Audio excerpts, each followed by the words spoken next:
Dans les premiers instants, on s'aperçoit qu'on a une force de vie, qui n'est pas une décision qu'on prend, qui est quelque chose qui est inscrit dans la nature humaine et qui, normalement, chez quasiment tout le monde, est beaucoup plus fort que la force de mort. C'est vraiment nos deux grands instincts dans la vie.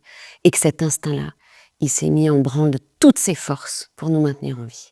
Donc au début, on est vraiment dans un mode survie, même à être étonné de ce que l'on est capable, étonné de se lever, étonné d'arriver à manger. On fait tout presque sans rendre compte, évidemment sans goût, sans envie et sans plaisir. Et puis petit à petit, les choses reviennent. Mais pour qu'elles reviennent naturellement, mais elles reviennent en nous avec tout à coup la perception à nouveau du goût, du petit plaisir, de la petite peine ou du petit tracas. Moi, mon plus grand étonnement, c'est le jour où j'ai été attristée par un détail.